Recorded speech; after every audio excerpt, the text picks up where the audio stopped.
This is the Dallas Morning News.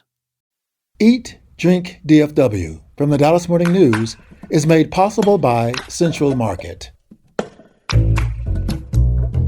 Hello, and welcome to Eat, Drink, DFW, the podcast from the Dallas Morning News food team. Each week, we take a look at food and drink trends in North Texas, talk about restaurants in Dallas-Fort Worth, learn some new recipes, and sometimes even get tips from you, our listeners. I'm Anna Butler, the food editor at the Dallas Morning News. We have a special guest on today. That's reporter Evan Grant. He's going to talk to us about his new series on Dallas's best burgers. And later, we are talking about the best foods to travel with. That's all coming up right after this. Central Market is really into food. Like when we say cheese, it's in 12 languages into food. Butchers, bakers, and sushi roll makers into food. We're talking so obsessive about quality you can shop blindfolded into food. Central Market is really into food. If you are too, then let us turn your shopping list into a treasure map. Get inspired, get adventurous, or just get a chef-made dinner when you've got more taste buds than time. No place makes every meal more amazing like Central Market. Really into food. Shop now at centralmarket.com. For the latest food and restaurant news in Dallas-Fort Worth, visit dallasnews.com/food. Also, we'd love to hear from you, so email us at eatdrink@dallasnews.com. Today, I'm joined by Claire Baller, Imelda Garcia, and Sarah Blaskovich. Plus, we have a special guest with us today, Evan Grant. Evan is a reporter here at the Dallas Morning News who covers the Texas Rangers. He's been at the newspaper for decades, and he has been moonlighting on the food team for us recently, covering Dallas's best burgers before Rangers spring training starts. Welcome, Evan. Hi. Hi, Evan. I feel like I'm on an NPR Saturday Night Live sketch right now. So I feel like the Alec Baldwin character.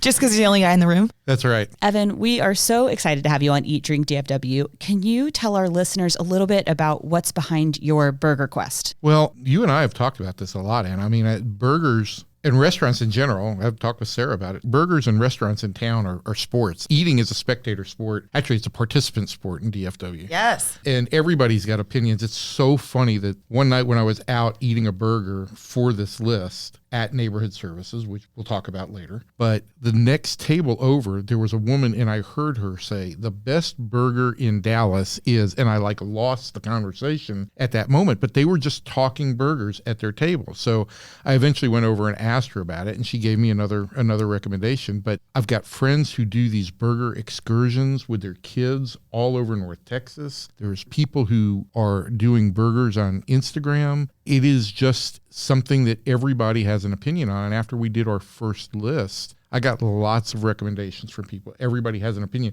Funny thing is I got more input from Rangers personnel than I probably got on anything I've ever read about the Rangers. Okay, what should people know about your methodology? Because we might broaden it eventually, but we needed to focus it to start. Yeah, absolutely. I mean, I think right now we all agreed that we were going to just focus on pretty much Dallas proper. I've gotten so many recommendations, obviously, about Kincaid's and places in Fort Worth, but I think it can get overwhelming. This weekend, I went to start doing some sports bars for another list, and I went up Greenville Avenue. I could spend a week just on Greenville Avenue. So it's hard to narrow it down, but I think that to just try and keep it to Dallas specific is the best way to handle it, and then kind of broaden our scope a little bit. Evan, I have a question for you. So you take your notebook and your pen. Do you have a checklist? What do you do? I don't have a scientific checklist. I have been involved one time previously in something where we did have a scientific checklist and we were talking about the quality of the vegetables and we talked about the bun and we talked about the burger. And I think in general, there are certain hamburgers where you just want to taste the meat because usually it's a thicker patty and it's a high quality beef. You just want to taste the meat. But in general, I feel like the hamburger works as the sum of all its parts rather than anything individual. So I'm not breaking it down so much. But what I am doing is everywhere I'm going, I'm looking for something that's good, something that stands out. I was at Hunky's the other day, and the burger was good. I haven't been to Hunky's in a long time. The burger was good, but the bun did really stand out. You know, they really had toasted it and it added something and it was a little bit sweet. So I think my methodology isn't terribly scientific in terms of how I'm evaluating burgers, I think the biggest thing that I'm looking for is like how small do the bites get, because I want to savor the burger more. So I want it to last longer. So the smaller the bites get, I know I really love the burger. We did a power afternoon, Evan and I, over, what was it, between Christmas and New Year's? Yes. And we went and tried so many burgers, but I'm remembering that there was one where you and I were like, we absolutely cannot taste the meat on a burger, which was fascinating to me. It was just all onions. I'm not going to name names at this time, but what I would like to do is to get into your first list. And you started for me in a controversial place, but it was a good place. You named your 5 best burgers in Dallas, just so people had a baseline of what to know, but also it was a really good way to get feedback from people. And, for me, it's not so much like an opinion that these are definitively the 5 best burgers in Dallas. For me, they are the 5 favorite burgers I've had over my time here. Everybody's got favorites, and there's no objective answer here. But the one burger that I have had that stands out time after time after time has been the Neighborhood Services burger. I've been going to that restaurant for 20 years. I think in the list I said that I've got something of a chef crush on Nick Badavinas and all of his restaurants. But the burger is just so high quality, and it's a thicker patty, and it is well cooked. You get nice redness interior on the beef. And they now present it where it's sliced in half. So the interior of the meat is showing to you. It's just a pretty burger to look at. But you taste it, you taste a little bit of smokiness off of their plancha. I feel like you almost get a little bit of a coffee rub taste, I think, that comes from that plancha.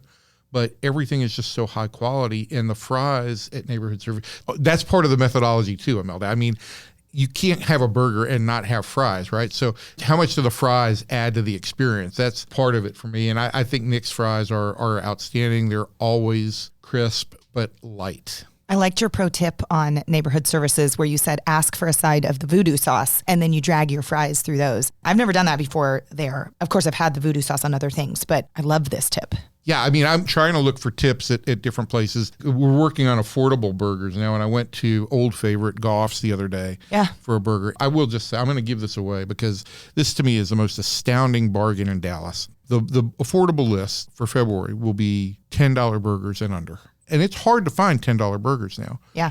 But at Goff's, the number one, which was recommended to me by a Rangers person, I will say that, which has their relish sauce, which is kind of their version of a secret sauce, right? With cheese, it's $8.55. On Tuesdays after 5 p.m. until closing, they run a half-price special on every burger. Whoa. Wow. So that burger comes down to under $5. I mean, it's cheaper than a McDonald's burger. I would say it's free. Yeah, I mean, it's almost. amazing. To me, the cost of that is amazing. But the pro tip for me there was you go next door and you go get a cookie or an ice cream sandwich at Pokeo's, and it's like you've transported yourself back to when you were 7. So No, and what a happy time that was. yeah, exactly. Sounds great. And so each of these places, I'm looking for something that either a sauce that you can add or a side dish or something that will really add a little bit to the experience. But yeah, I would take that voodoo peppercorn sauce at Neighborhood Services and pour it on literally anything. And you can read about Evan's favorite burgers at dallasnews.com/food. I would like to talk about a question that you asked people in this story. It was a poll, and you said, what topping has no place on your burger? 20% of people said no lettuce. 26% of people said no pickle or no tomato. The winner or the loser? I think it's the loser. 28% of people said no onion. What is wrong with people? No. Okay. All right. Caramelized onions, 1,000% go on every single burger. A naked onion of any color, get out of here. No white, no purple. No. You didn't have to use the word naked, but you did. Yeah, you did. Because those sugary ladies that are caramelized and perfect are so different I'm gonna than tell you before that they get cooked. I don't want a tomato anywhere near my burger. Okay? No tomato on the burger.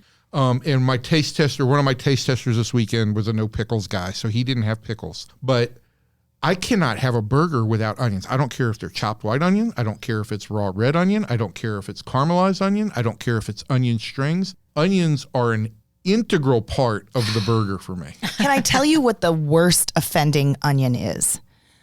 Tiny chopped. Raw and tiny chopped. So you can't get it out of there if you wanted to. It's like, it's not just in every bite, it's also in most of your teeth. Are you just scarred by the hydrogenated onions on the McDonald's burgers? Is that what you're scarred by? You know, it's a fair question, and I feel the same way about the Taco Bell bean burrito, which is perfect, but you get no onions on it, and their onions are tiny and offensive. So it's everywhere. How did I know she was going to bring up the Taco Bell refried bean burrito? Does anybody want to talk about that instead of burgers? No, I'm just kidding. Evan, I have 2 burgers that I think you should keep in mind on this journey of yours. I had both of them this weekend for the first time. One was local, one is not. So one you can at least get to soon. It is the Good Burger at Good Friend Beer Garden in East Dallas. It is utterly delightful. I asked the owner, Matt Tobin, about it because I was like, how long has this been there? How have I missed it? He said it has been there for a while. It's been there since 2023. And it is essentially the chef, David, his take on an onion burger. So it's a smash patty. They essentially put the caramelized onion, they cook the onions into the patty. And then there's American cheese. And that cheese is intentionally browned a little on the flat top, which just adds this whole delightful layer to it. And then they use a spice blend in the meat that they don't use on any other burger on the menu. And it's secret. They won't say what it is. It's one of the best burgers I've had. It's incredibly simple. It's $12. And I think you definitely need to put it on your list to try. The other burger I had was in Austin. So this is outside of your jurisdiction, but it was the burger at Odd Duck. And it is an aged Wagyu burger. It is $39. No. Wow. $39. No. Which is insane. It was also insane in how it tasted for that, for that price. It has this spicy tomato pork jam on it and a beer cheese that's toasted somehow and also roasted squash. Oh. Reading the description, to be frank, I'm going to be real honest here. I didn't really read the description before I ordered it. Did you look at the price? I also didn't really do that. Yeah. And it was so worth it. I'm glad I didn't read it because I probably wouldn't have ordered it. Yeah. And it was truly an incredible burger moment. Can you tell us what the squash was doing? In the pecking order, it was under the top bun. Okay. Kind of sitting as, you know, where you would expect to see tomato, lettuce, that kind of thing. There was none of that also on it. It was just the squash. And it yielded a very moist burger. This is like a messy burger. They give you hand towels, wet wipes, if you order the burger because it is so involved. For that price, I would like someone to wash my hands for me. Yeah. That was something, you know, I saw a lot on my Twitter feed or my Instagram feed this weekend that Delilah opened in Dallas, and it got a bunch of the younger people that I follow really very excited. And I went and looked at their menu. Their burger's $29 and it does not come with fries. I don't know if the Odd Duck burger comes See, that's a discount burger at Delilah. It sounds like comparatively. No, I'm kidding. I was just shocked by a $29 burger, a $39 burger. Wow. Can I go back to Good Friend here? It's called the Good Burger. Anybody out there? Go there. Keenan and Kel. Of course. Welcome to Good Burger. Welcome to Good Burger. Home of the Good Burger. Yes. Can I take your order? It has to be named for that, right? When you said that, Claire, it was on a loop in my head, Anna. They're remaking the movie apparently, or like they're doing another Keenan and Kel related Good Burger something. Why are we This is remaking every movie? living in the vestiges of the back of my mind? I love Keenan. I like Kel too. Yeah. I like orange soda. Like I know all of it. That's a good name for a burger. Especially a burger at a place that's called Good Friend. Mm-hmm. And also they told me that it was never supposed to be a permanent thing on the menu. It was just going to be like a one-off special for like OU weekend, I think. And it's one of those stories. It became so popular that now it is permanently on the menu. Evan, I want to know if you are going to try Mexican burgers. Absolutely. You have any recommendations for me, Imelda? The 10-pound one? You know what? You can go and eat the biggest burger in DFW. Somebody sent me that burger. The 7-pound burger, 8-pound burger? Yeah, something like that. Yeah, he sent me the Lorena. He sent me a picture of that. Yes. I don't know. I mean, if we took a party of 20 people, maybe we could try that. I would go. Like, a patty that big does not sound terribly appetizing to me. How do you cook that all the way through? Yeah. I mean, we can go together and try Absolutely. it. Yeah, that would we'll be try it. I'll try it. I think when I think of a Mexican burger, I think of Chris Madrid's in San Antonio, where you get a tostada with beans and cheese on top of a patty. Wow. And it's served in a bun. Have y'all ever been? No. I would put it on your international list, which is what I'm classifying for outside of DFW. No, absolutely. I do want to do an international list that would include Mexican burgers. To me, like Arraiz are kind of Mediterranean burgers, you know? I mean, they're not technically hamburgers, but I'd like to include some Mediterranean places. And somebody sent me a restaurant. I forgot the name. I'm going to go try it. I think it is up in Richardson. It's a Tex-Med place. Farrah? Yeah, I think that's Farrah. So I haven't had their burger, They have but a burger that I want to try. Yeah. International burgers are going to be a good list that we'll eventually get to. There's a bunch of French burgers in town that are really different. I think, Sarah, you've been to Frenchie and had their au poivre burger, right? Well, I've been to Frenchie. I have not ordered the au poivre burger, but it's a sight to behold, if nothing else. It sits in a puddle of sauce, and you're given knife and fork. I mean, we thought we knew how to burger. And I haven't been to Doda Burger, and people have recommended this, but I don't know what kind of fusion stuff they have, but it is burgers, sushi, and dumplings. So there's got to be some kind of Asian fusion mashup that goes on there. And then there's a place in my neighborhood that I have not gotten to that I want to get to, Susan's Hamburgers, which has been in the old commissary for Offsite Kitchen, which was one of Nick Badavinus' places. And they have a Cubana burger, which I really want to try too. So Susan's is across the street from Slow Bone. Correct. Do you remember, Evan, on the corner in front of Susan's is like a big transformer something? Yes, it's painted like a burger. Is it paint? Okay, I was going to ask. The reason I even saw it however many years ago it opened is because I was like, what is that massive piece of burger art doing? It's painted like a burger. And I need to try that. They've got like 12 or 14 different burger varieties there, and I just have not tried it yet. So I need to get over there. If people want to suggest burgers to you, Evan, what is the best way for them to get a hold of you? Well, they can email me at egrant@dallasnews.com, or you can always find me on Twitter at Evan_P_Grant, or they can just yell at me on the street. Is there any chance that a burger with a tomato on it could make one of your lists? You know, that tomato pork jam sounded very intriguing. I like all the tomato products except the raw tomato. It sounds a little bit like you kind of just want ketchup on your burger.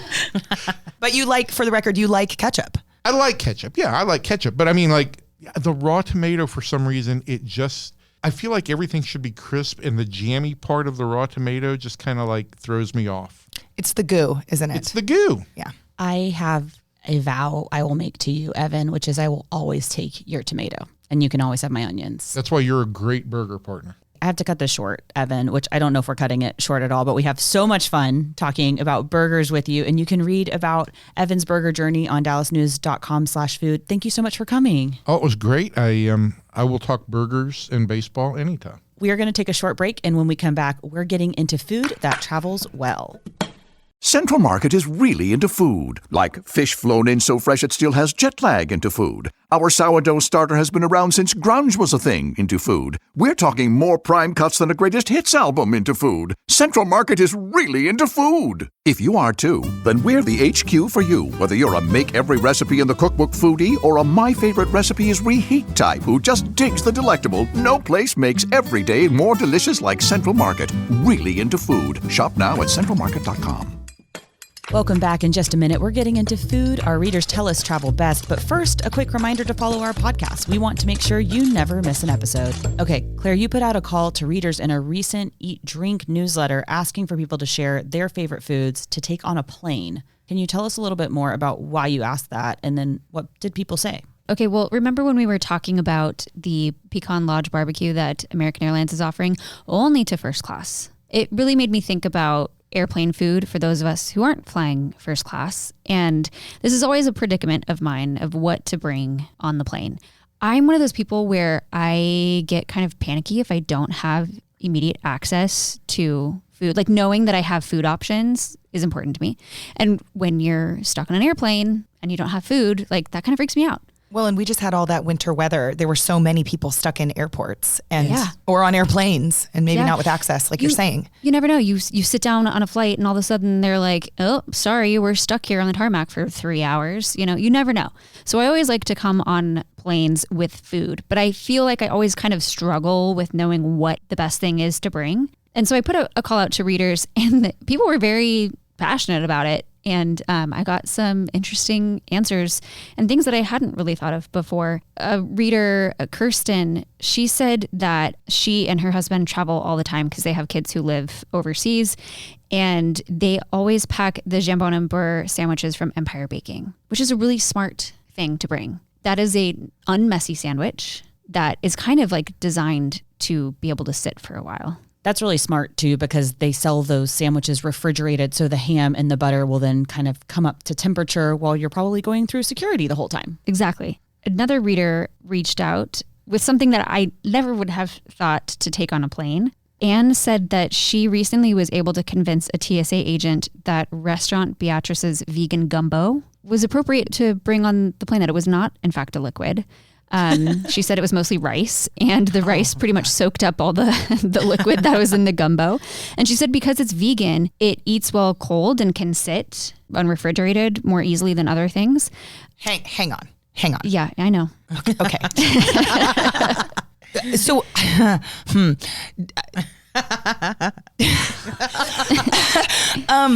want to start by saying that maybe there were fewer than 3 ounces of broth among the rice. Yes. Maybe? Is this part of the liquid argument? Or does the rice suck it up if she's bought it the night before? Because if you ever tried to keep gumbo with rice in it, it like kind of becomes almost more like an etouffee at a certain point, Yeah, right? Sure. I can just see this like very philosophical conversation going down in the TSA line of like, what is soup? What is stew? What's a gumbo? Is it a liquid? Is it a... Except that no TSA agent is enjoying that. And maybe that's the trick, is just get them so over it and overwhelmed that they're like, just take your freaking gumbo through. Hold on. There's another part.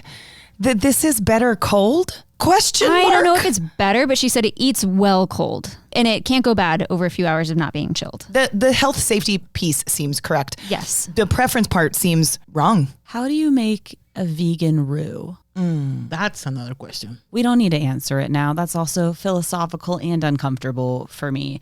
I really hope that ServSafe approved people with the certification are not listening to this, because I bet you're not supposed to do this. But, you know, not our call. It doesn't sound like she's getting sick. It sounds like she's delighted to be doing what she's doing.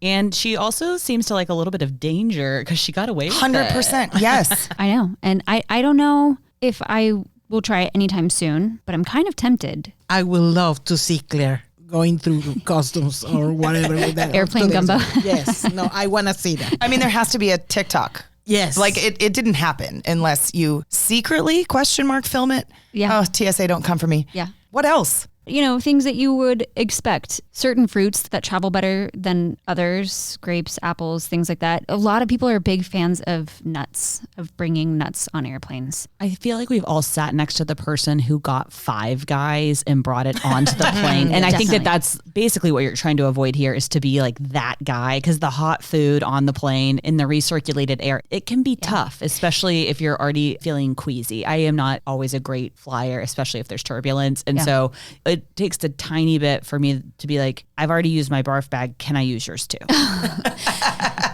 So, you know, there's a lot that must be considered when bringing food on an airplane. Can it get through TSA? Will it stink up the plane? Can it sit for a long time? You have to think about a lot. When it comes to feeding your kids, Claire, have you thought about the Snackle box? I do it every time. And I'm like, why don't I do this for myself? This is the concept where you take, essentially, you make a fishing tackle box that is, instead of tackle gear, it's snacks. And it's a really good phrase too. I think we can all agree. It is. One of my family members, we were going on a boat, so different form of transportation, but the idea applies. And she took a 6 muffin tin without muffins in them. And it was one of those that had a lid, and she filled like goldfish, M&Ms, whatever. And she stuck it in the top of the cooler, and she pulled this thing out after we'd been gone for like an hour. And I was like, that's the coolest party trick I've ever seen. I mean, it was so simple and so fun. And it's like, once you've seen it once, you're like, why doesn't everybody do this? You could also just fill each compartment with gumbo. Oh my God. All right. That's all the time we have for today. And we would love to hear from you. Are there any things that you like to take on planes that we should also be taking, or maybe we might judge you a little bit for? You can email us anytime at eatdrink@dallasnews.com. Make sure to visit dallasnews.com/food for all of our latest food news. Special thanks to our producer, Julie Fisk, for the news. I'm Anna Butler. Thanks for listening, and we'll see you next week. Eat, Drink, DFW from the Dallas Morning News is made possible by Central Market.